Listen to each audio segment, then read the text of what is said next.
Steve, watching Free Speech TV in Haymarket, Virginia. You want to disagree about global warming? Seriously? Oh, yeah. There's a report put out yesterday by, of course, S. Fred Singer, your favorite guy. The guy who used to say that cigarettes don't cause cancer. I remember Fred. Yeah, okay. Well, he's one of these scientists for hire. He's the most viable climate scientist doing the project.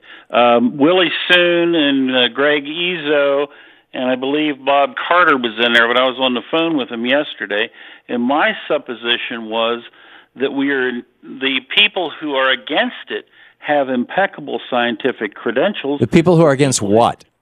Against global warming or the hysteria around a rumor, not a scientific note, but the people who... Okay, every decade since 1950 has been warmer than the preceding decade. The last... and that's just not true. Yes, it is.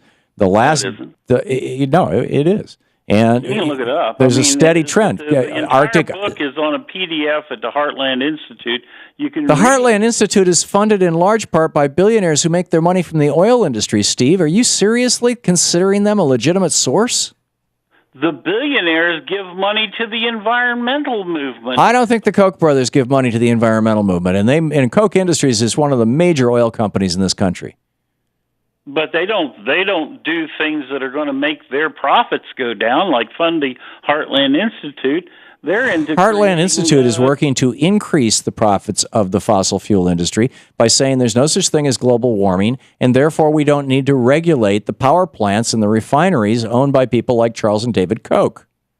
Well, if you decrease the ability of people to get oil out of the ground, then you increase the prices. To the best of my knowledge, nobody is suggesting that.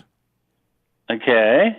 Well, I mean, the prices... I'll suggest that. But... primarily because we print so much money that we've decreased the value of our money rather than, keeping our money stable. No, the price of oil has gone up because oil, country after country has hit peak oil. I don't know if you noticed, but we used to, when I grew up in Michigan, we were pumping oil back in the 1950s when I was a little kid.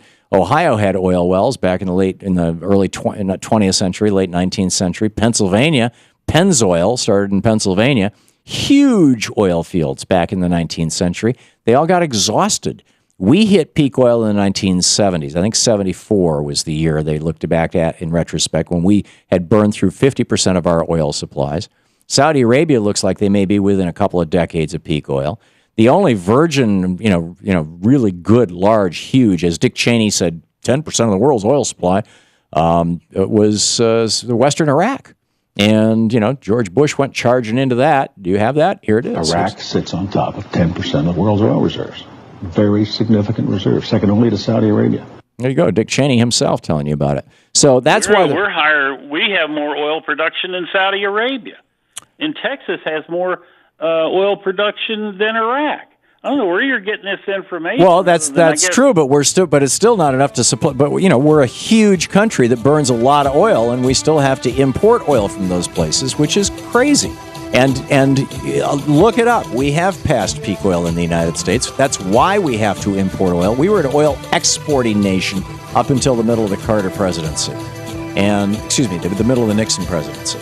And that's the main reason that the price of oil is going up. It's becoming a more and more scarce commodity.